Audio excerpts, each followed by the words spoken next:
Desain besar dari hukum Taurat adalah bahwa mereka yang melihat dan menyadari bahwa diri mereka adalah pendosa yang jatuh terjerembab dari kesempurnaan hukum Taurat, bisa melarikan diri ke janji, yaitu dengan iman kepada Yesus Kristus. Olehnya, kehidupan abadi diberikan kepada mereka yang percaya. Saudara pendengar, bersama dengan saya Oti Priambodo dalam program Jalan 66. Senang sekali karena bisa mempersembahkan program yang memberikan pengetahuan Alkitabiah dan menyuguhkan kepada kita jalan keselamatan. Perjalanan pembelajaran kitab suci kali ini, kita akan memperhatikan dalam surat Rasul Paulus, yaitu kitab Galatia, secara khusus pada pasal yang ketiga. Tahukah Anda bahwa sebelum hukum Musa, Tuhan sudah menyingkapkan dirinya kepada manusia. Manusia, sejak zaman paling awal, tahu apa jenis hal-hal yang Tuhan butuhkan. Tuhan memanggil Abraham keluar dari penyembahan berhala di Ur dari orang-orang Kasdim dan membuat janji kepada dia yang tidak pernah dicabut. Janji merujuk kepada masa depan ketika Tuhan akan mengirimkan putranya yang tunggal, Yesus Kristus. Dan saat ini, kita melihat dalam pasal yang ketiga dari kitab Galatia. Pak Yohanes akan menyampaikan tema Hukum dan Janji. Saudara, mari kita lanjutkan melihat surat kepada orang Galatia. Paulus mencoba untuk memperbaiki kesalahan yang mereka buat dalam mencoba mencampur hukum Taurat dan anugerah. Orang-orang Galatia telah mendengarkan ide-ide dari paham Yahudi yang mencoba membuat mereka kembali ke masa lalu dan mengikat diri mereka pada seluruh hukum Musa, termasuk sunat. Dengan cara itu, mereka menjadikan diri mereka sendiri sebagai budak legalisme yang tidak perlu. Dalam pasal 3, Paulus menegur orang-orang Galatia karena meninggalkan doktrin besar tentang pembenaran melalui iman dalam Kristus saja. Mari saudara, saya mengajak kita membuka Alkitab dari Galatia pasal yang ketiga. Kita mulai dari ayat yang pertama. Hai orang-orang Galatia yang bodoh, siapakah yang telah mempesona kamu? Bukankah Yesus Kristus yang disalibkan itu telah dilukiskan dengan terang di depanmu? Hanya ini yang hendak ku ketahui daripada kamu. Adakah kamu telah menerima Roh karena melakukan hukum Taurat atau karena percaya kepada pemberitaan Injil? Adakah kamu sebodoh itu? Kamu telah mulai dengan Roh. Maukah kamu sekarang mengakhirinya di dalam daging? Sia-siakah semua yang telah kamu alami sebanyak itu? Masakan sia-sia? Jadi bagaimana sekarang? Apakah Ia yang menganugerahkan Roh kepada kamu dengan berlimpah-limpah dan yang melakukan mujizat di antara kamu berbuat demikian karena kamu melakukan hukum Taurat atau karena kamu percaya kepada pemberitaan Injil? Secara itu jugalah Abraham percaya kepada Allah. Maka Allah memperhitungkan hal itu kepadanya sebagai kebenaran. Saudara, saya ingin menjelaskan sedikit di sini. Paulus mengatakan jika kita diselamatkan oleh iman. Mengapa kembali berpikir bahwa kita bisa diselamatkan oleh perbuatan? Atau dengan kata lain, bagaimana kita bisa meningkatkan keselamatan yang telah Kristus beli untuk kita dengan kembali ke keselamatan berdasarkan perbuatan? Orang-orang yang mengandalkan perbuatan untuk menyelamatkan mereka, berapa banyak perbuatan yang harus diperlukan, harus dilakukan? Atau jika kita harus memiliki kegagalan dalam perbuatan kita, apakah itu meniadakan iman penyelamatan kita? Dan jika tidak, apa gunanya perbuatan? Nah, itu kira-kira kalau saya jelaskan untuk ayat yang ke-6. Yuk kita sambung lagi. Sekarang ayat yang ke-7. Jadi kamu lihat bahwa mereka yang hidup dari iman, mereka itulah anak-anak Abraham. Dan kitab suci yang sebelumnya mengetahui bahwa Allah membenarkan orang-orang bukan Yahudi oleh karena iman, telah terlebih dahulu memberitakan Injil kepada Abraham. Olehmu segala bangsa akan diberkati. Jadi mereka yang hidup dari iman, merekalah yang diberkati bersama-sama dengan Abraham yang beriman itu. Perhatikan saudara ya, Paulus menunjukkan kepada jemaat Galatia bagaimana doktrin keselamatan melalui iman didirikan dengan menggunakan contoh, yaitu perjanjian Abraham, kalau kita baca dalam Kejadian pasal yang ke-12. Mengatakan bahwa dia akan menjadi bapak bangsa-bangsa, dan semua bangsa akan diberkati melalui Abraham. Semua orang Yahudi yang baik percaya bahwa mereka berada dalam posisi baik dengan Tuhan karena mereka adalah keturunan Abraham.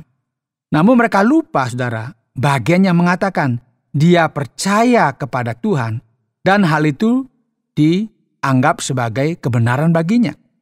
Kuncinya adalah percaya kepada Tuhan, bukan lahir dari garis keturunan yang benar. Orang-orang Yahudi mengakuinya seperti itu. Dan orang-orang non-Yahudi yang tidak bisa mengklaim bahwa mereka adalah anak-anak Abraham, sama sekali tidak kurang menjadi anak Abraham dibandingkan dengan orang-orang Yahudi yang beriman.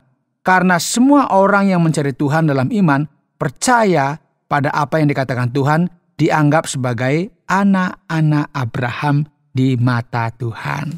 Nah, di sisi lain Paulus memiliki beberapa kata-kata yang sangat mengecewakan bagi mereka, yang harapan keselamatannya ada dalam hukum Musa. Ayat 10 dikatakan seperti ini, karena semua orang yang hidup dari pekerjaan hukum Taurat berada di bawah kutuk. Sebab ada tertulis, terkutuklah orang yang tidak setia melakukan segala sesuatu yang tertulis dalam kitab hukum Taurat. Dan bahwa tidak ada orang yang dibenarkan di hadapan Allah karena melakukan hukum Taurat adalah jelas, karena orang yang benar akan hidup oleh iman.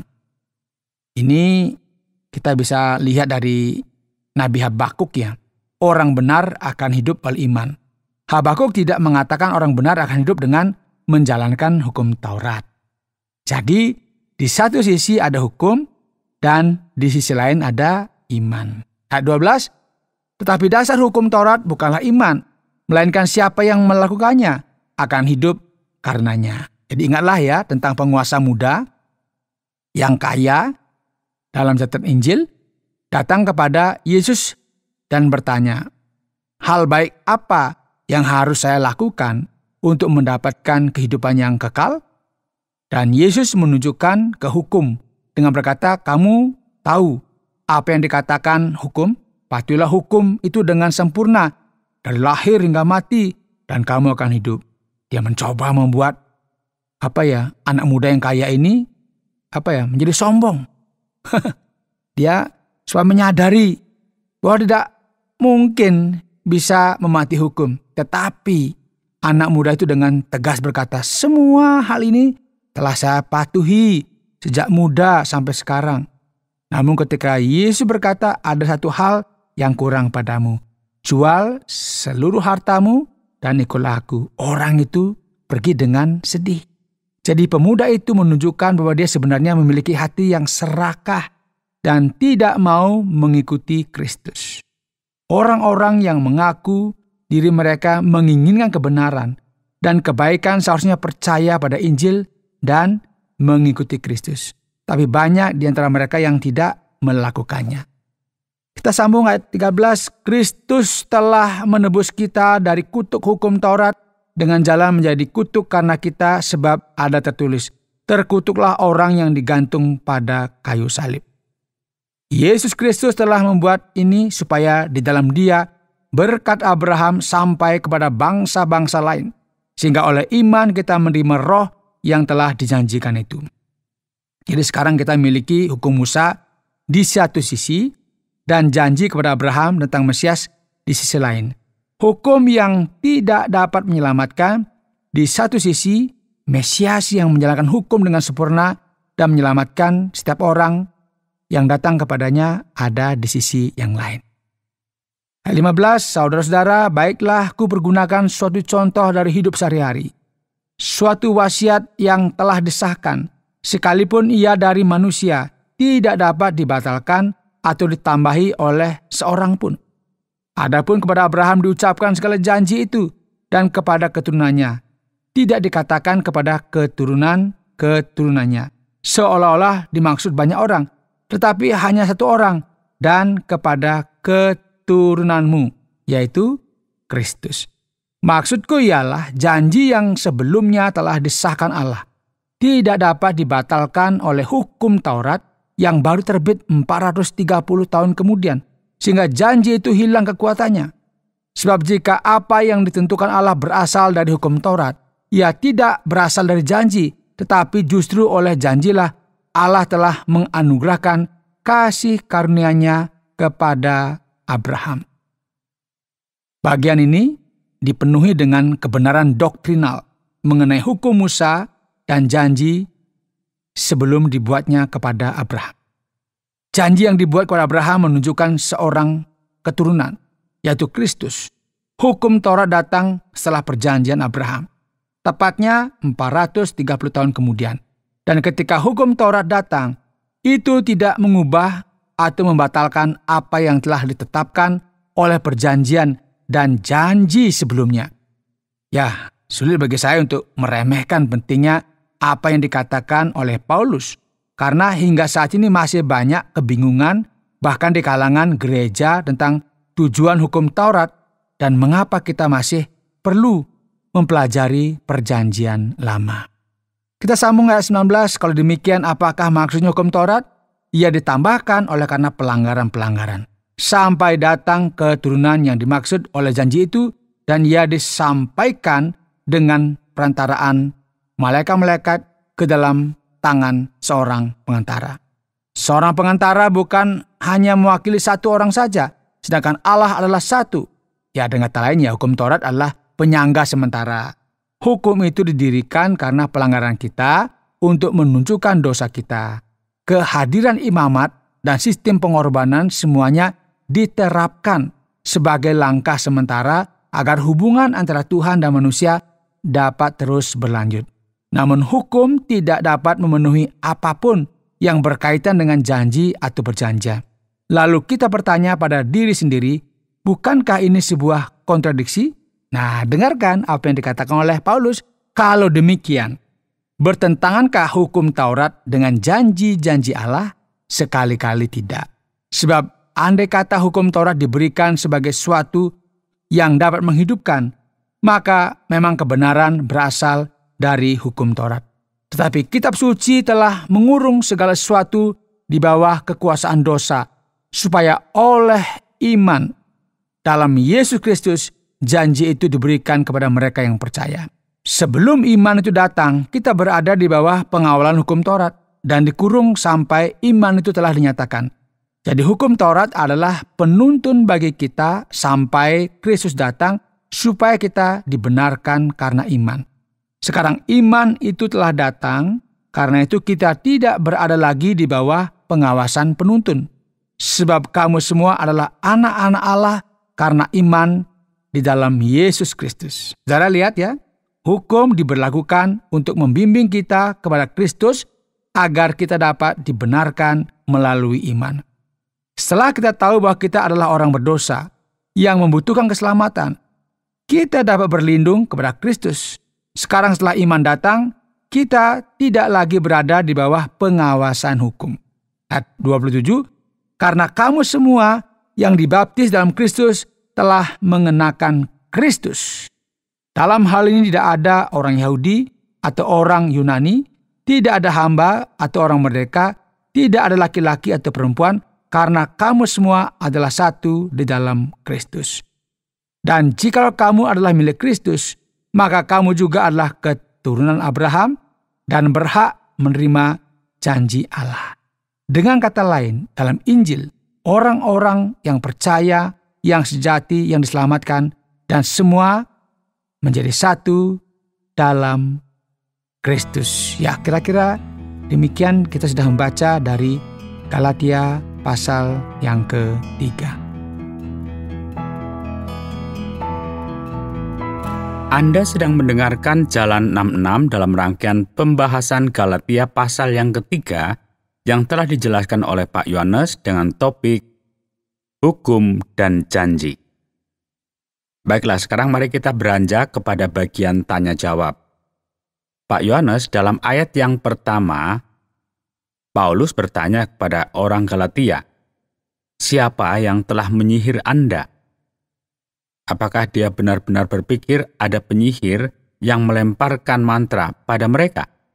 Dan di versi lain ya kita menemukan kata dipukau atau dibohongi.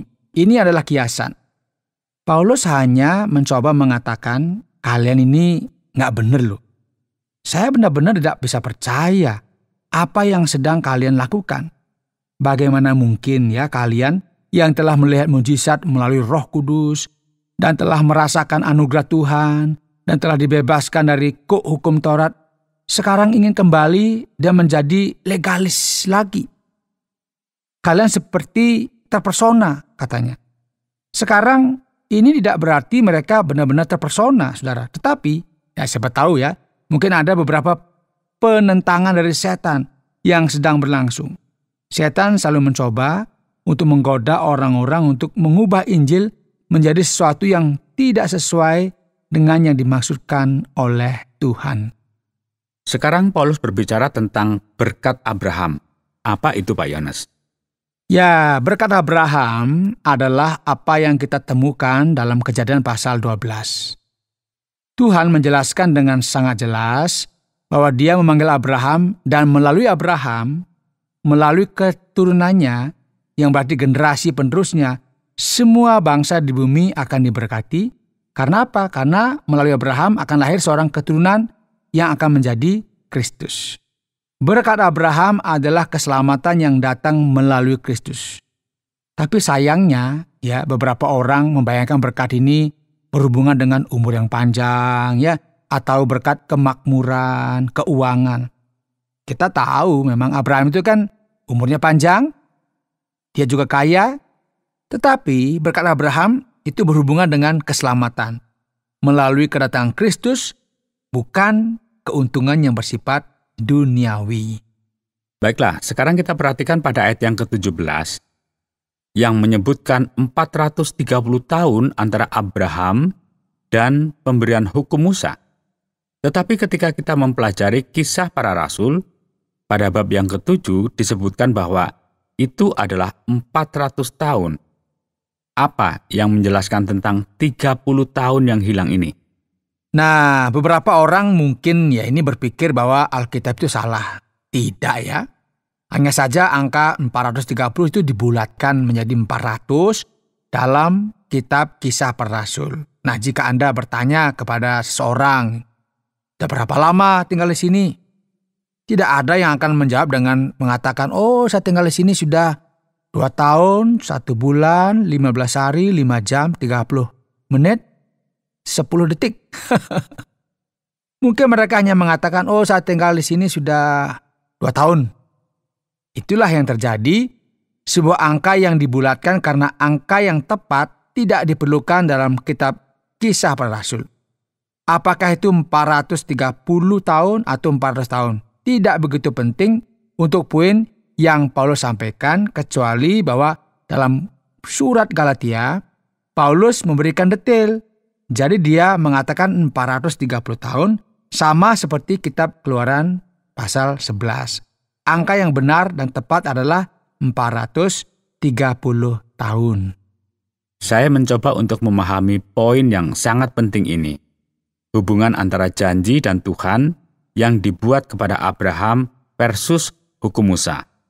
Ya, mari kita coba menjelaskan lagi ya dengan menggunakan terminologi yang berbeda. Perjanjian yang Tuhan buat dengan Abraham itu tidak dihapuskan dengan pemberian hukum kepada Musa.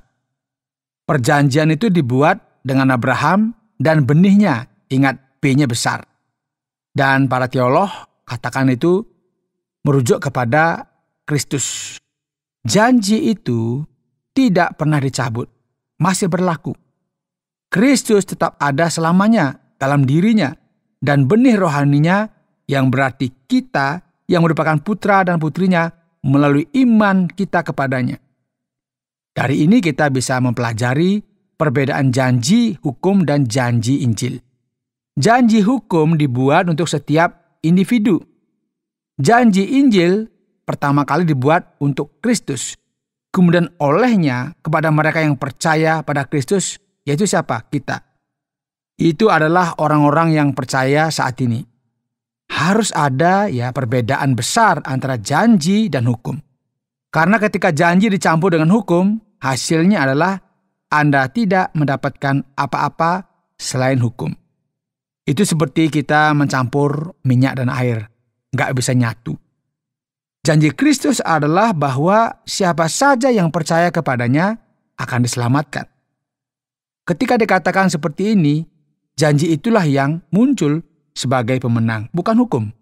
Lihat, keselamatan adalah pekerjaan Tuhan, bukan pekerjaan kita.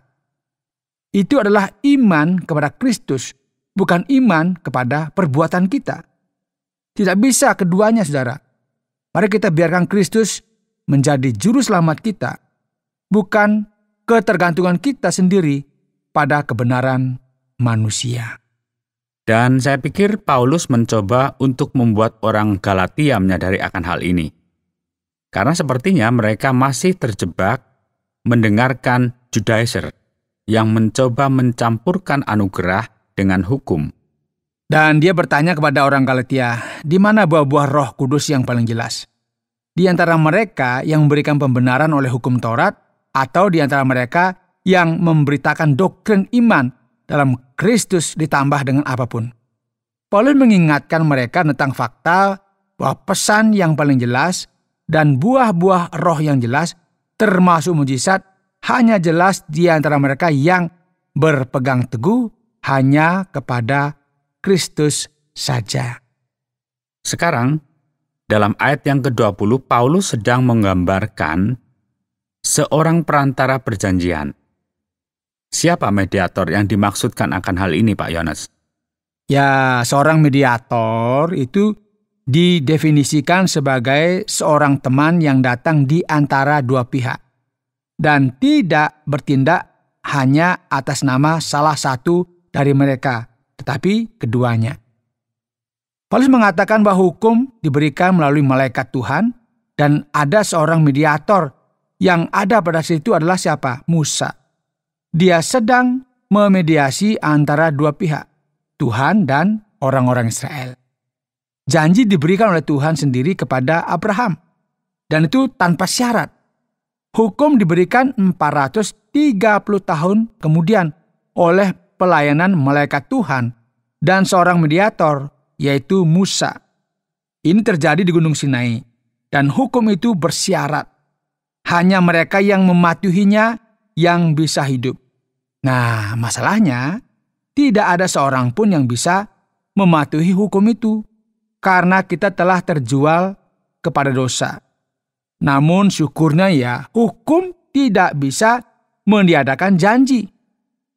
Desain besar dari hukum adalah mereka yang melihatnya dan menyadari bahwa mereka adalah orang berdosa yang tidak sempurna sesuai dengan hukum itu, bisa melarikan diri ke janji, yaitu dengan iman kepada Yesus Kristus yang olehnya kehidupan kekal diberikan, yaitu kepada mereka yang percaya.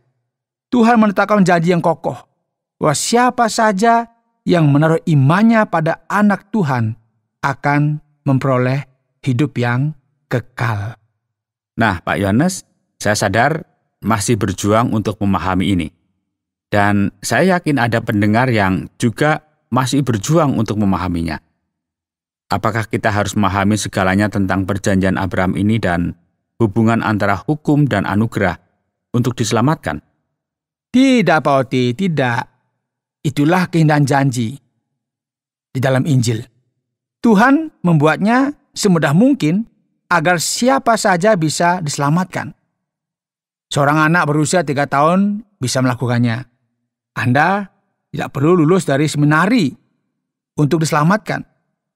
Paulus menulis kepada muridnya, Timotius, merangkum seluruh masalah menjadi satu kalimat pendek.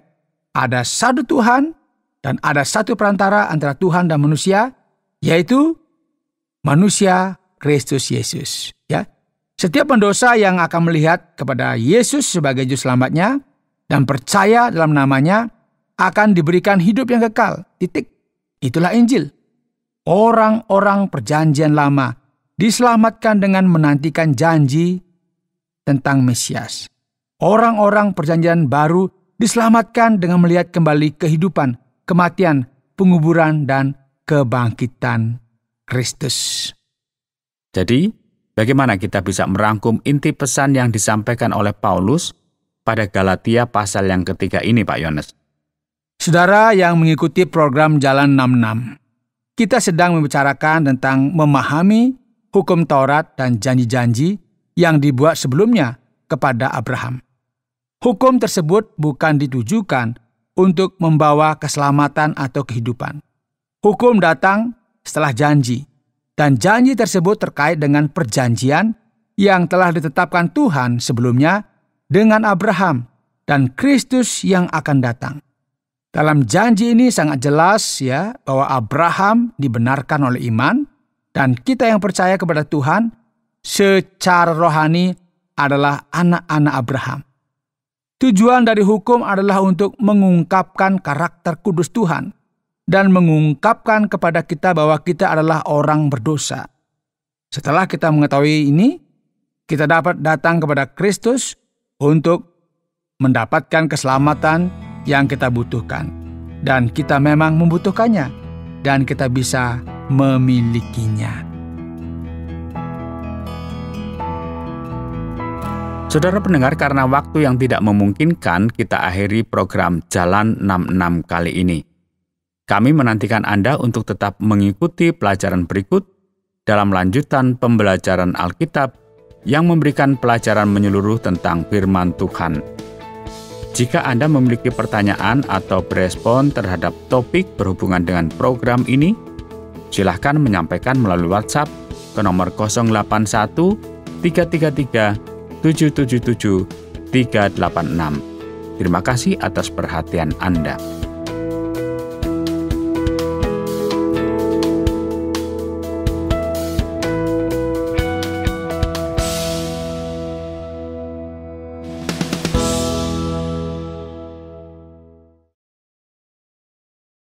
Terima kasih Anda sudah mengikuti program kami. Jika Anda diberkati, jangan lupa like, komen, dan share supaya Anda tidak ketinggalan setiap program terbaru kami. Jangan lupa juga untuk subscribe channelnya dan nyalakan loncengnya. Jika Anda ingin mendukung pelayanan kami, bisa melalui rekening kami berikut ini atau menghubungi kami di sini.